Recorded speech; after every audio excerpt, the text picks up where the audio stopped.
We're not a democracy!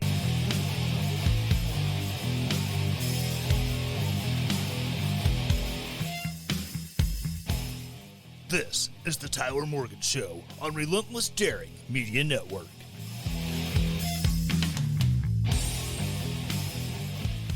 Welcome back to the land of bourbon and bad decisions. This is the Tyler Morgan Show live on twitch.tv/the Tyler Morgan Show, or maybe you're watching this later on YouTube, youtube.com/@the Tyler Morgan Show. I don't know why that's there, but hey, that's how YouTube wants it, so that's what YouTube gets.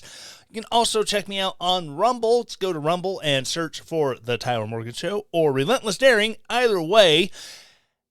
And at both YouTube and Rumble, please, please, please hit the subscribe button and then hit the bell, get notifications about new episodes, because new episodes are what we are all about. Or it's drinking bourbon and making bad decisions, either or. But first, I have to give a shout out to the suppliers of my beard care products, Blue Collar Beardsmen. I've been talking about them for a while. I've been telling you about their amazing beard oils, but as of this week, they have something new on the website, or if you happen to be somewhere in the Midwest, specifically here in Missouri, and they happen to have their booth set up, something you can get in person, it would be their new beard oils. Or not, their new beard oils, oh my gosh. No, you look like an idiot. Their new beard butters. Yes, beard butters. That way, and this got like, I forgot what a little bit of beeswax, so you can get some, shape and some hold going on. It's got some, I believe shea butter and some cocoa butter. It's all good stuff, and a little bit of the scents that you know and love from their standard lineup. Check out their products at bluecollarbeardsman.com. Get some beard oil. That way, condition that beard. That way it's nice and soft. It's not brittle and itchy. Keeps the skin underneath healthy, because honestly, when you let your beard dry out, then your skin dries out, and that's what gives you the itch and discomfort with having a beard. And believe me, with 7 months of growth, I kind of know how that gets when you're just like, face itch. But like I said, they make great products. Or maybe you want to rep their stuff. You can get a Blue Collar Beardsman hat. Or maybe you like to, be a little bit more groomed, a little bit more, looking less unkempt. You can also get combs there, and they have different styles of combs. They're carbon fiber. They're good, high quality, durable combs. They're not that flimsy, cheap plastic stuff like you get at the dollar store. These are some seriously good combs, and they do a great job working those little tangles that tend to form up in your beard over time. If you're like me, it's like every day you have to comb it out, or else you end up in a big old frizzy, knotted up mess, and it hurts when you're trying to get the tangles cleared out, and it's just yanking on your skin and on your face and your neck. So check them out, bluecollarbeardsman.com. Check out their great lineup of scents for their oils and now beard butters. bluecollarbeardsman.com. All right, so I need to give a shout out to Twitter user at Hogasm, also known as Giblets. He stumbled across something and he misheard it. And he's like, hey, can I, since, Relentless Daring, it's the name of the overarching company that, is home to the Tyler Morgan Show and the Whiskey Pod, Relentless Daring Media Productions. That's what the podcast name originally was, back before I rebranded here earlier this year. It was Relentless Daring. And so he asked, after hearing it, hey, can I be the first relentless bastard? I did some thinking and some hemming and hawing on it. So, yeah, relentless bastards. Now, if that offends you, you can still be like my buddy Kurt, and you can be a turd burglar, or you can call or you can call yourself a relentless bastard if you are a listener to the show. I'll allow it. Be sure to use the hashtag Stay Relentless or hashtag Relentless Bastard so I know who you are. I can search those on the YouTube, well, maybe not the YouTubes, but the Twitters, the Facebooks, and all that. So, awesome. I'm going to work on getting some Relentless Bastard shirts made and put them up for sale at relentlessdaring.com/shop. And, way you can identify yourself with being at the show. And being a fan of the show, it's awesome. Love to see your pictures with the merch whenever people buy it and they send it. Aaron McIntyre of the Steve Day Show, he purchased one of my Virtue Signal face masks that I made back during COVID. And I shared the link with him because someone called the mask a Virtue Signal. I'm like, hey, you can get your Virtue Signal right here. And he bought it.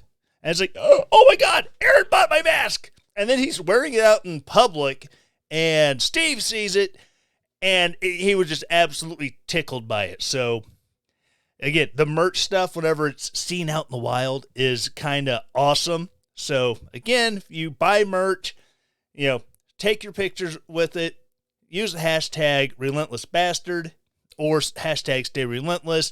That way we can see it, and I can share it, and show people like, hey, look, there's fans that actually like the show. It's awesome. All right, so getting into the news and crazy of the day. We've seen Hollywood over the past several years, let's call it decade, really, really pushing social justice issues. Now, okay, I'm fine with that. Hollywood's been pushing these issues forever, but it's not been so. I'm going to go out of my way to piss off 90% of the people who watch our shows, watch our movies. And this weekend, I've been seeing a lot of stuff. The South Park Enter the Panderverse came out last night or Thursday, and it just rips on Disney. Number one, the whole really lazy tokenist trope of, I'm going to replace these characters that everyone knows and has been part of the zeitgeist for generations with token black people. I'm going to replace them with token women, token black women, token Asian women. I'm just going to yellow, brown, and blackwash everything just to make a point. And it has, so Trey Stone and Matt Parker, they went out, they did this episode really just smacking Kathleen Kennedy around. And granted, they do take some shots to the people who always sit and complain, this is awful, blah, blah, blah. And one of the things they do bring up, and I think does add the nuance to the conversation, is social justice principle is discussing Miles Morales with Kyle. Well, I bet you hate, this guy too. And Kyle's like, well, no, he has his own story. He has his own flaws. He has all these different things that were written into him that makes him everything other than Black Peter Parker. And so it's one of those things where, yeah, you can have stories that represent someone who might not regularly be represented.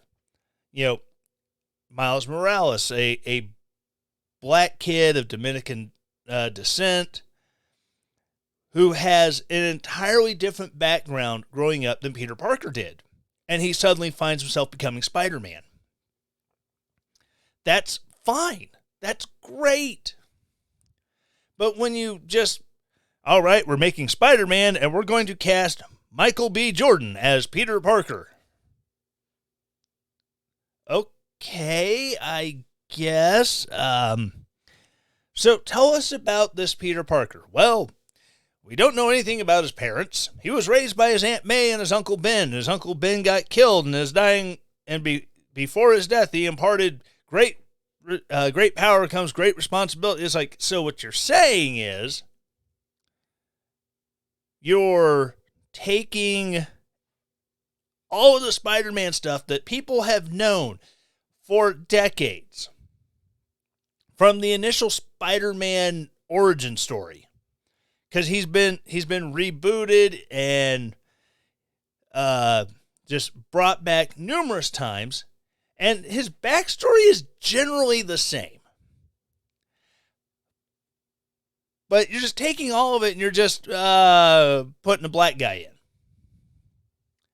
in. There's no, he grew up in this neighborhood under these circumstances and his outlook is shaped by X, Y, and Z.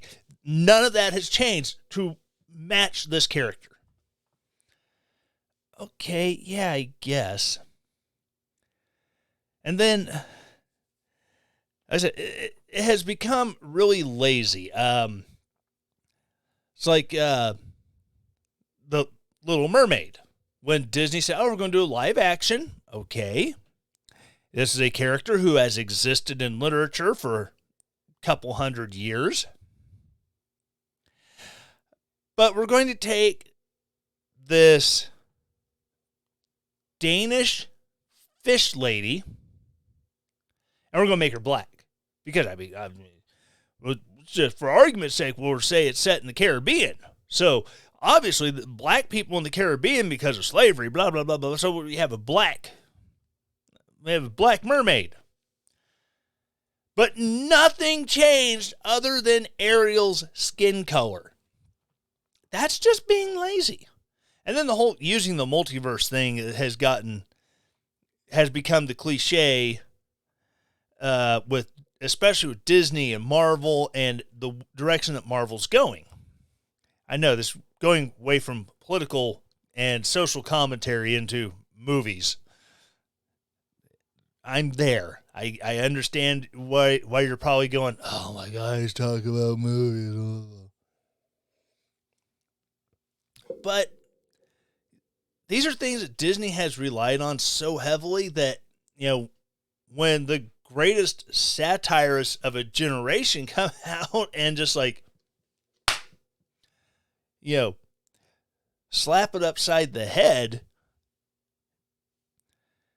I think it's worth noticing that, you know, Trey Parker and Matt Stone, they're not the most conservative of people.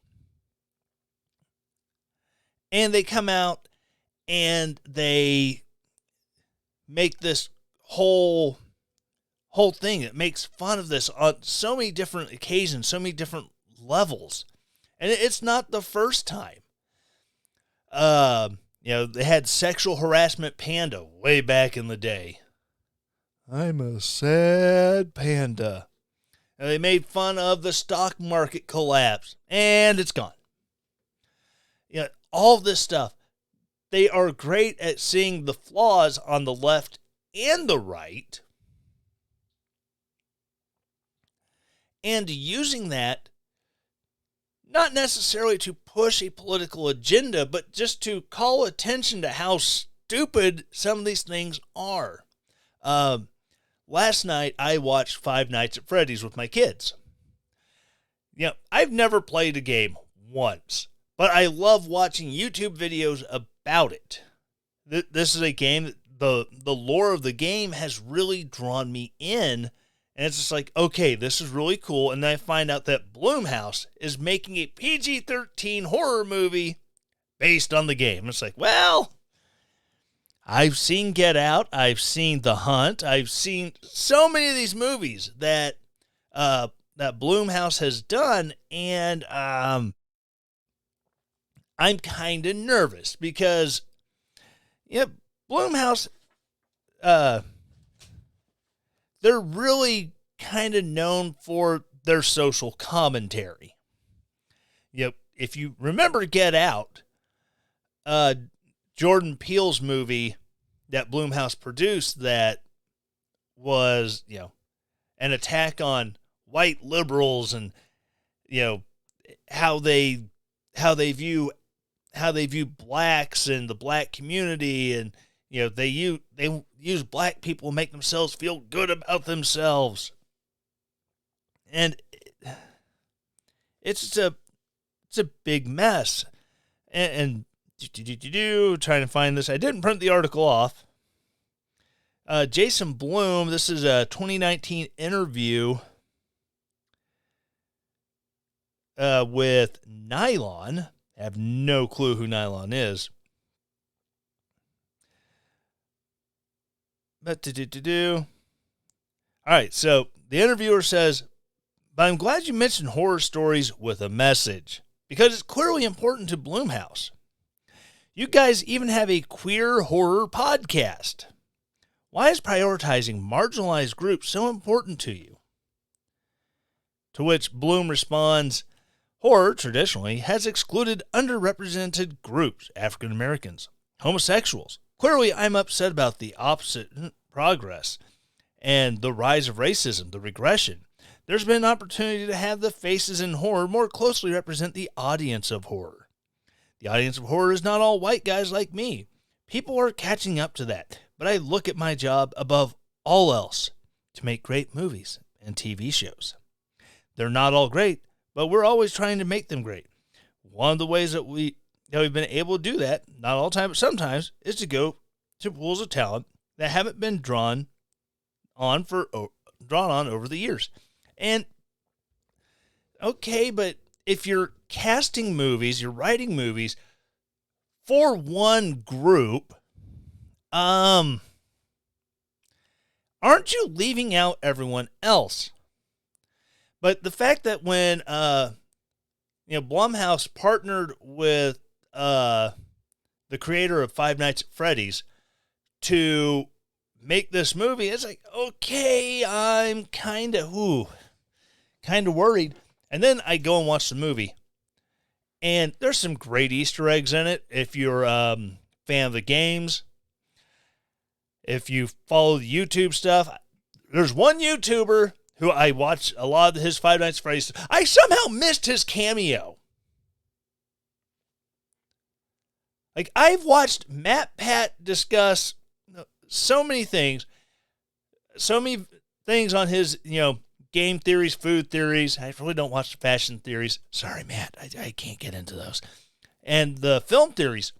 It's like, okay, I know who he is. I recognize him. And then for like the 2 minutes that he's in the movie with speaking lines, I don't even recognize him. Boy, I felt bad. But no, they make this movie, and there's really no huge social justice kind of, we need to represent these groups. It was just a great story. They took the story from the games, and they did it in a way that was compelling. It's PG-13, so if you have kids, okay. There's an age range where, as the parent, you really need to know your kids before you take it, because, spoiler alert, someone gets pulled into a robot and gets bitten in half. It's not all blood and guts. You just kind of see him get pulled up, and you see the silhouette of a torso of the bottom half of the body go ka-thunk to the ground. But, oh my God, it's a great movie without some preachy message shoved in your face. Why can't we have that? Why can't we get more of that? Where it's like Blumhouse, they did the most recent Halloween trilogy. And,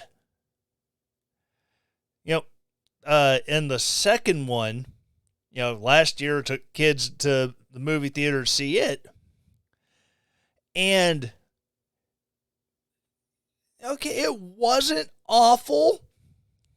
It wasn't awful with messaging. There was a gay couple, and I loved the way that they were they were portrayed. It's like, yes, they're obviously gay, but they weren't like the sole focus of the movie where everything was about them and being gay is so great, blah, blah, blah, blah, blah.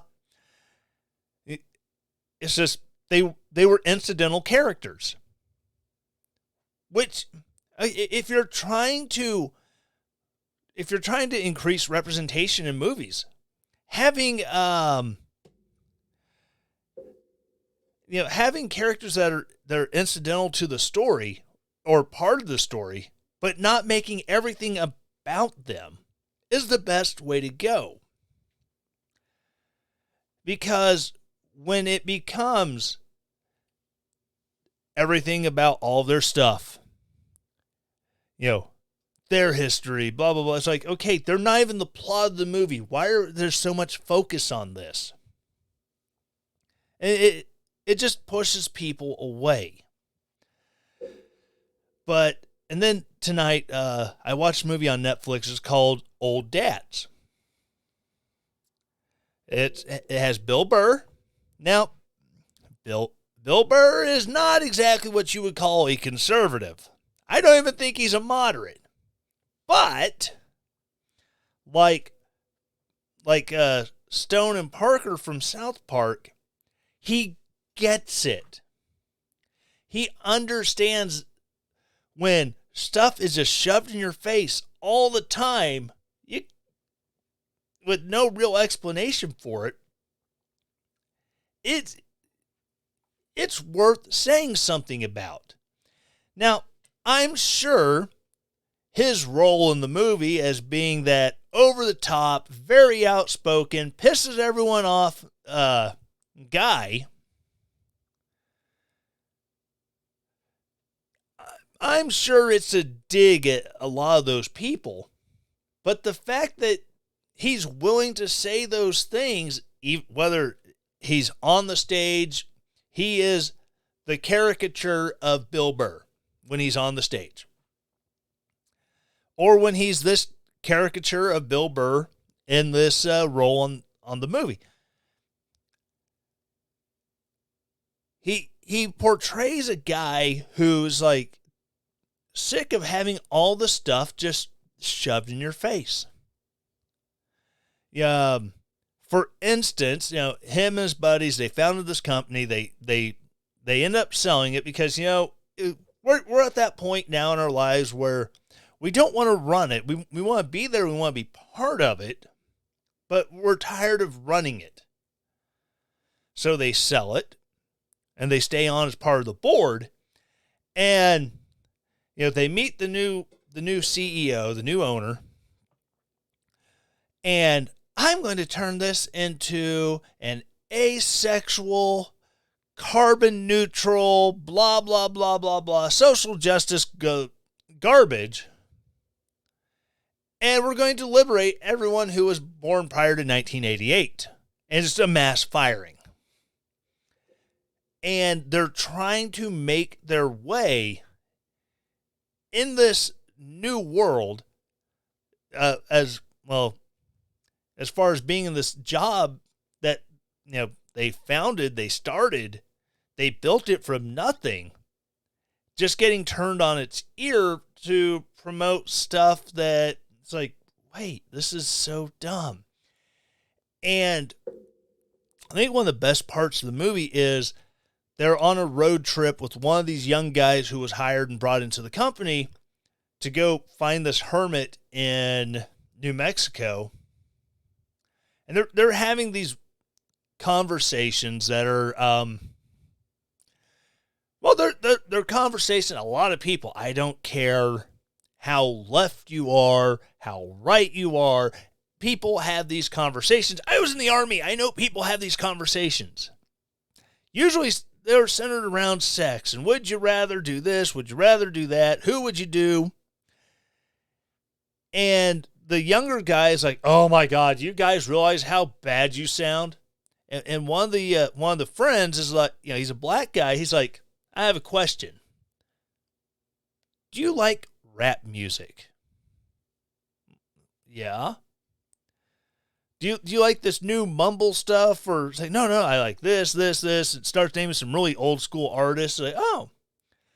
So when you're listening to NWA, do you listen to it? Do you just kind of, nod along with the beat, or do you go with it? Do you sing? Do you rap the lyrics? Oh, yeah, I rap it.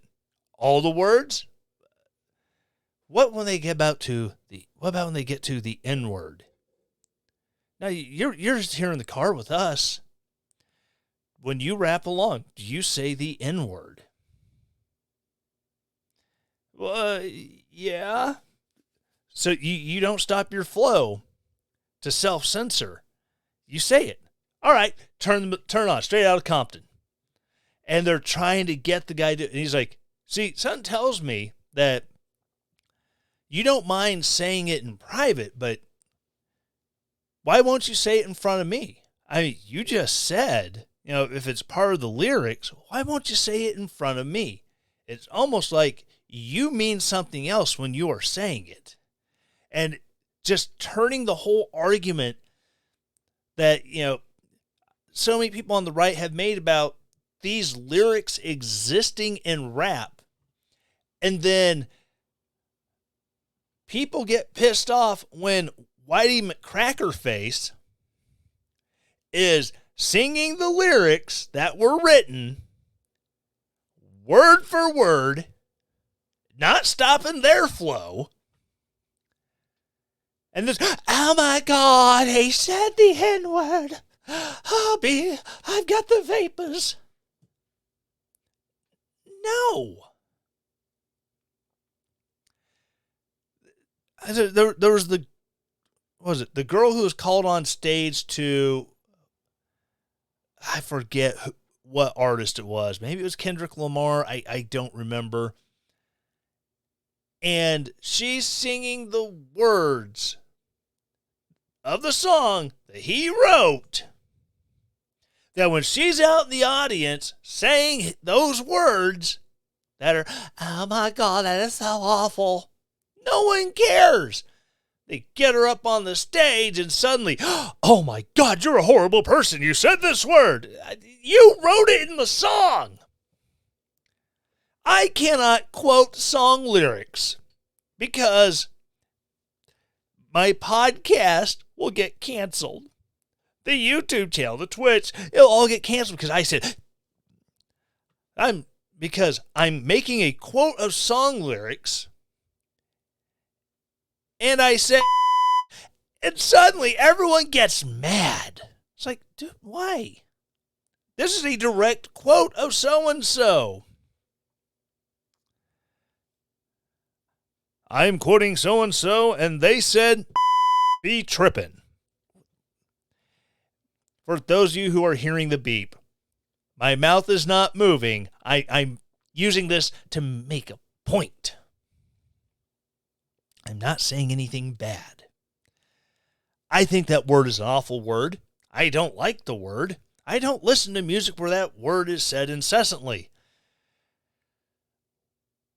If I'm around a group of people using that word, I tend to just walk away because I ain't starting a fight. I'm not going to direct their ire. I'm not going to have their ire directed at me because, hey, you can't say that. That's a naughty word. No, it's just like, I'm out. I don't associate with that word, that language.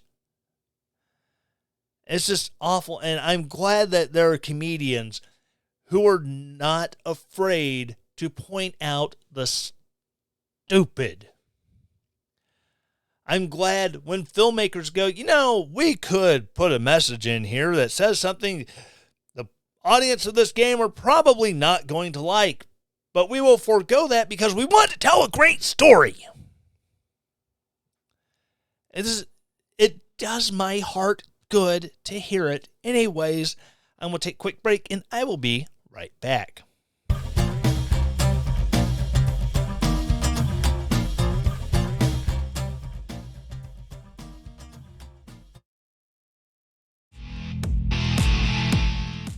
Men, are you rocking a beard that is dry, itchy, and just plain gross? Ladies, would you like your man's beard to be soft and supple? Go to bluecollarbeardsman.com and check out their line of handcrafted beard oils and support a company that knows all about hard work. Check them out on Facebook at Blue Collar Beardsman or on Twitter at BC_Beardsman and get beard products made for the working man by the working man. BlueCollarBeardsman.com.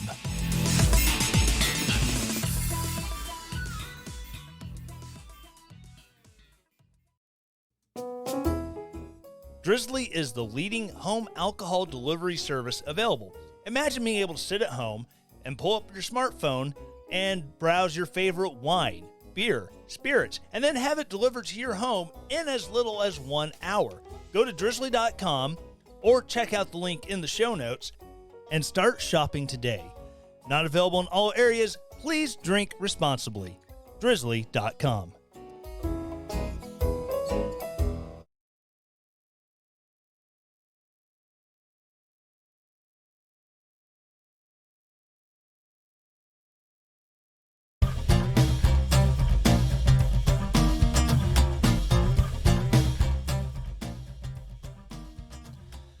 All right, so getting back into things, let me tell you about coffee. In fact, my preferred brand of coffee, American Pride Roasters. American Pride Roasters is a small company out of Runnels, Iowa, that bulk orders beans, blends, flavors, and roasts, grinds to your specification, and ships it to you. Their coffee is high-quality stuff. I love it. I drink it about every day. And there's so many ways you can do it. You can get, a super coarse grind, and you can use that for French press. Use it for cold brew coffee. If you have an espresso machine, you can get the fine grind for your espresso machines. Or maybe you just like to grind your own beans as you use them. You can order whole beans. It is so many great ways, so many great flavors of coffee. Me, right now, I'm working my way through my pound of Austin Peterson called me a retard blend. Named after, I started the coffee wars by giving an honest assessment of somebody else's coffee, and they didn't like it. And then the owner of APR got involved in the conversation, and Austin Peterson called him a retard.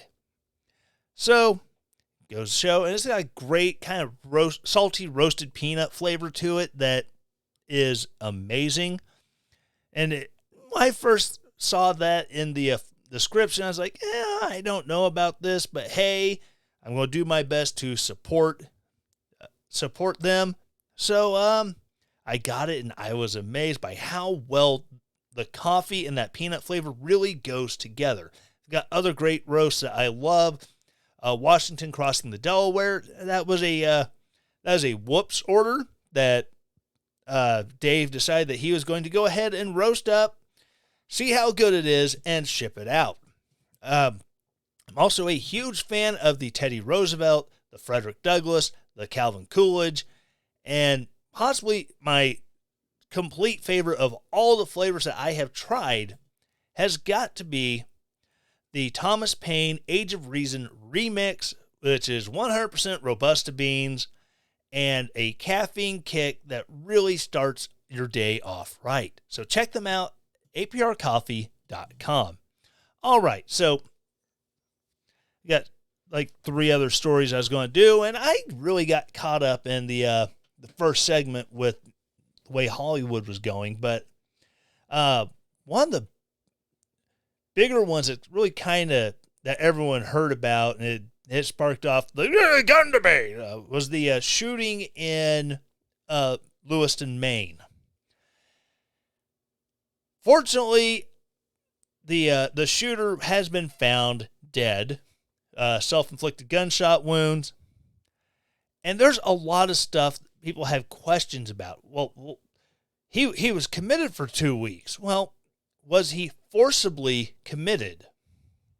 It sounds, reading about it, it sounds like he was having some issues at his annual training with the Army Reserves during his 2 to 4 weeks doing the training, the mandated training with them, and his command team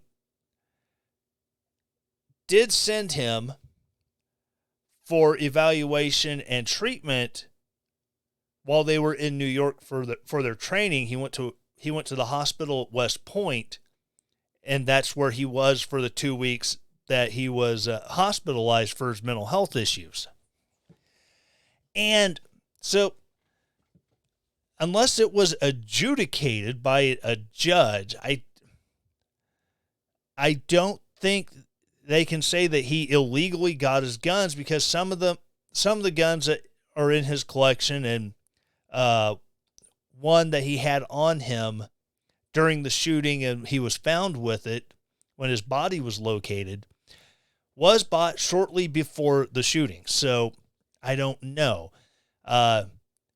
He reported hearing voices, and he was a very dangerous, disturbed individual. And it sucks that, for law-abiding gun owners such as myself, I mean, I've got my gun safe around the corner with my gun secured, that, we're all being portrayed as this guy. Like I said, this guy had mental health issues. So while police are still trying to, are working on their investigation, trying to figure out the why, honestly, it's looking like he had a psychotic break. There's reports that he was hearing voices, auditory hallucinations, was very paranoid, and he snapped. He's not the first mass shooter or mass murderer in history to go through this, where he could not see that he was becoming a danger, so he couldn't fix himself, or as I say, fix himself, get himself treatment. And unfortunately, in a society where, because of issues with mental health care for decades in this country,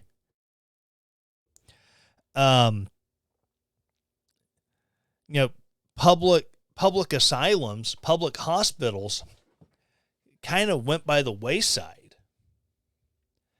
There's a documentary, I think it's on Amazon, about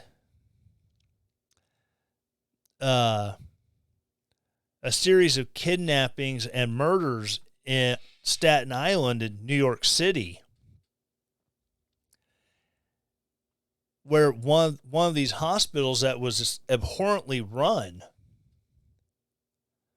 was shut down, and basically patients were just turned out on the streets.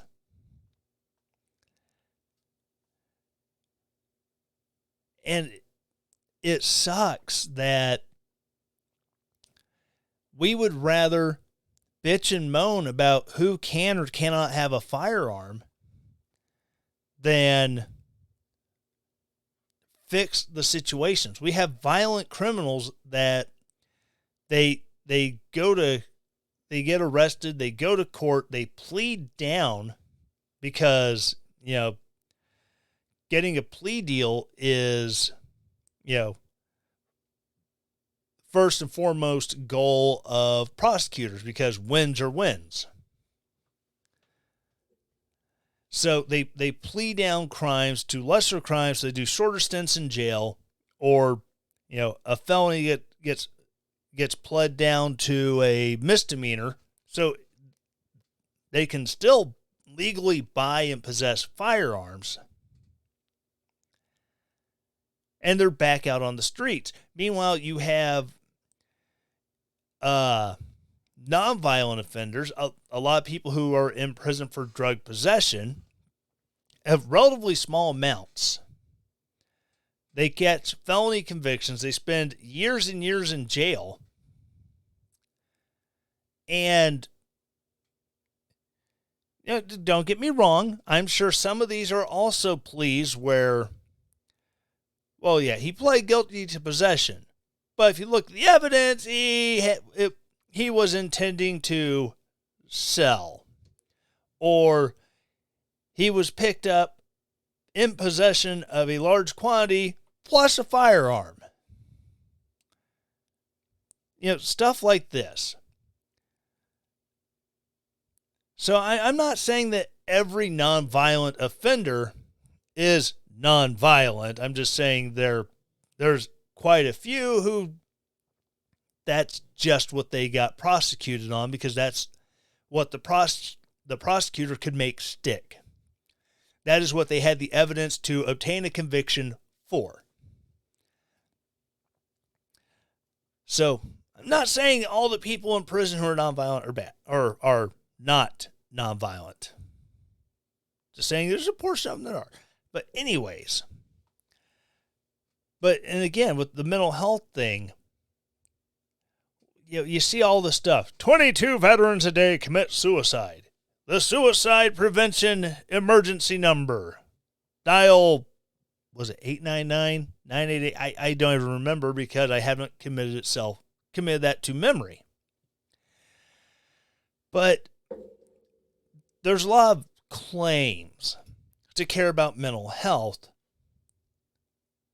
But it's kind of like the pink ribbon thing. Pink ribbon campaigns, especially Susan G. Homan, they're great at raising money. But some of these places have gotten to where raising money is more of the focus than actually doing stuff with the money. St. Jude's, I love St. Jude's. Raise tons of money that goes into research to cure childhood cancer. If you have a child with cancer and you take them to St. Jude's, you're not going to have a medical bill because it's funded by donations. That's awesome. But you have these raise awareness campaigns, like I said, breast cancer, mental health, that instead of going towards helping, it's just, we're raising awareness for the sake of raising awareness. Send us money so we can continue to raise awareness so that we can raise more awareness. It's just an ongoing cycle. And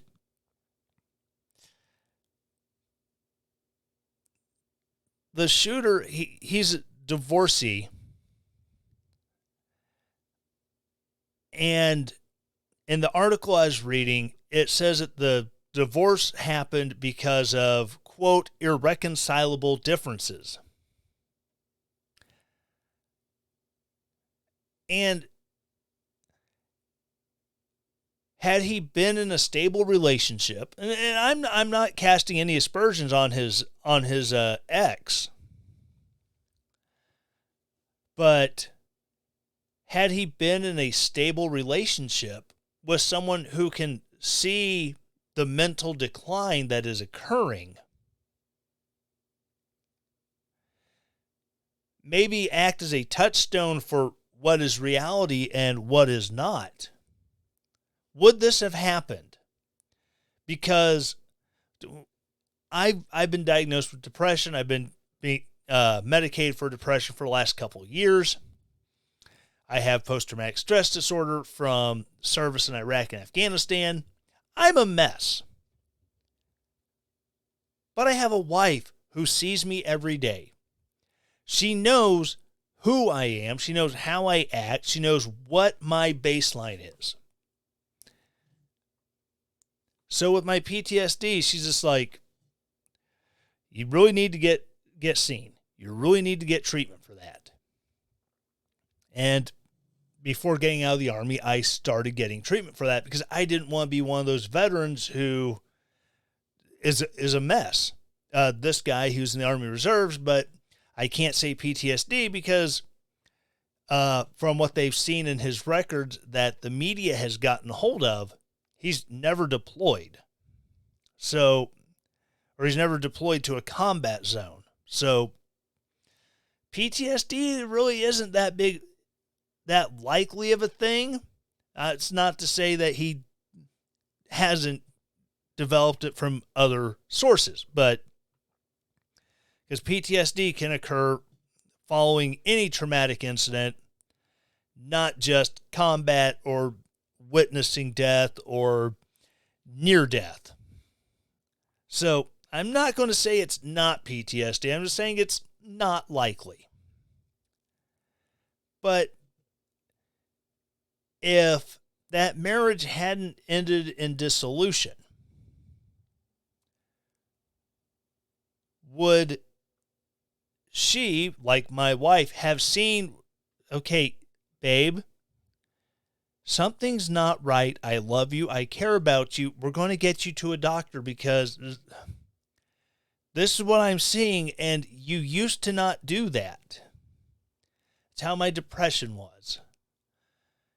I got to the point where I was just laying in bed every day after work, and I'd turn on a show on TV and just let it play, not even really watching it, not really playing on my phone, just completely disinterested in life. And like I said, my wife, who has seen my ups, she's seen my downs, she knows where my baseline is. She knew I was falling short of my baseline, and she put a boot in my ass, and she's the reason why I got help. When I had dark, intrusive thoughts that, had I followed through with said dark, intrusive thoughts, I would not be here today. She was the first person I went to because she's my rock. She is my hold on what is reality.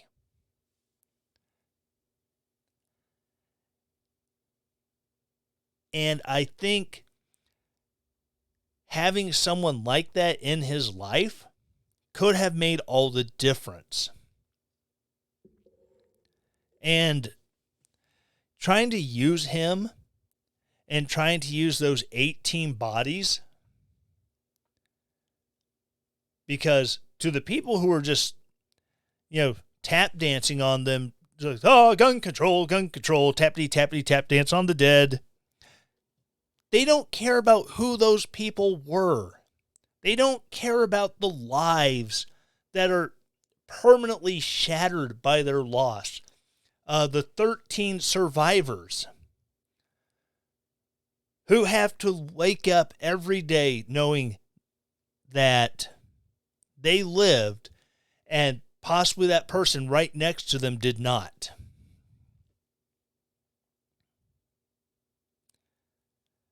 They don't care about those people. The ones whose lives are forever altered because they survived. To the people who want to take guns, they're victimizing those people again by using them as pawns. No different than the guy who ran the Army sexual assault and response program at Fort Hood, who used that position working with women who were victims of sexual harassment, sexual assaults, using their vulnerability and getting them to go and turn tricks as part of a prostitution ring, which that guy didn't really get in trouble. He was forced to retire. That was about it.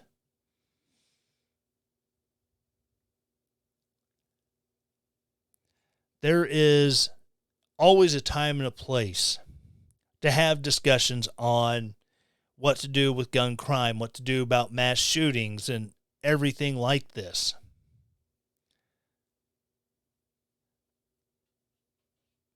But immediately after the events, or in this case, because there was like a 2-day manhunt, while the situation still is not resolved because they can't find the dude who did it, that is not the time. And it's heartbreaking and disgusting to see these people just immediately jump out and start doing this. It's like the bodies aren't even cold. There are family members who have not yet been informed of the loss of their loved one, of the injury to a loved one. There are people who are cowering in their homes because this dude is on the loose. And you want to make it political.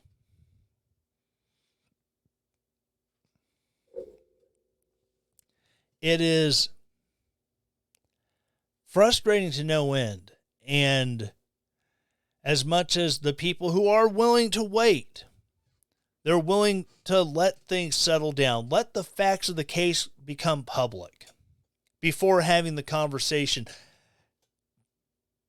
They're really not interested in ways that can truly help. They're just still looking for ways that strip you and I and themselves of their ability to defend themselves. Their ability to protect their homes, their persons, their property. If the government gets all cray-cray and decides to start, rolling tanks down the highways because, the guy, the shooter, he was looking at anti-government materials. Like, people in the government would look at my show saying, be wary of them. I was part of them. I don't trust them. You shouldn't either. They would look at me and say, he's anti-government. We have to do something about him.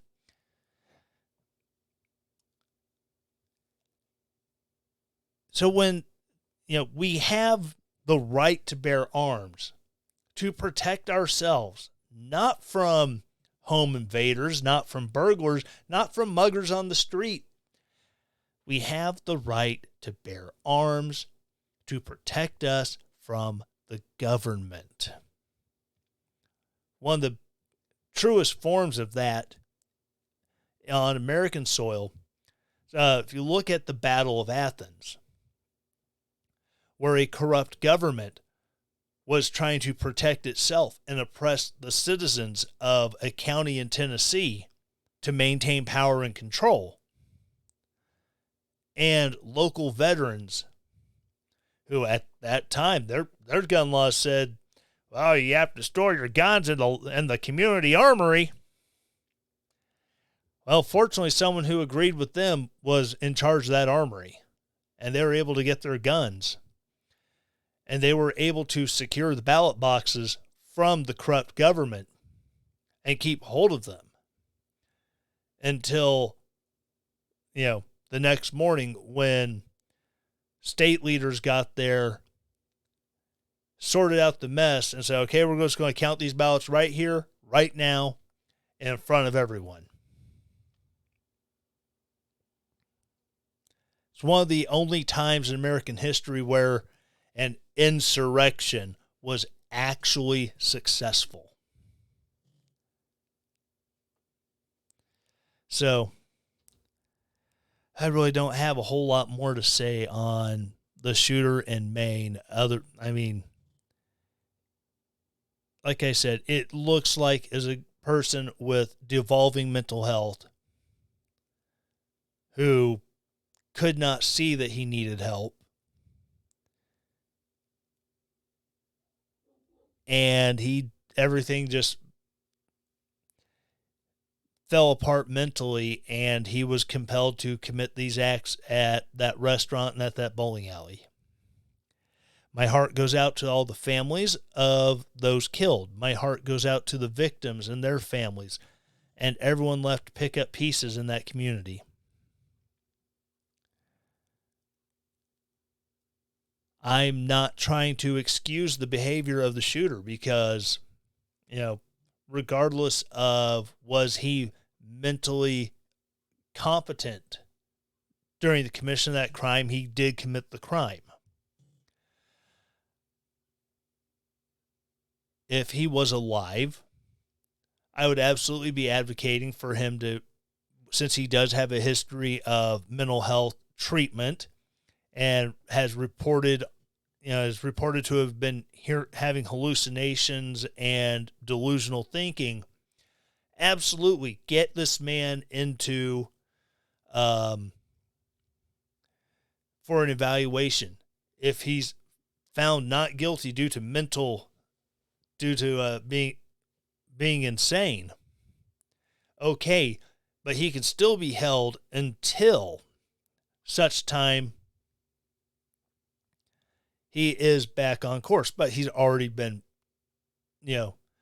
found not guilty due to mental defect. So hopefully he would be well enough that he could go back into the community. But if he was found guilty and then found to have been not mentally competent, then he would be held, under state care in a mental health facility for the duration of whatever the sentence was passed down.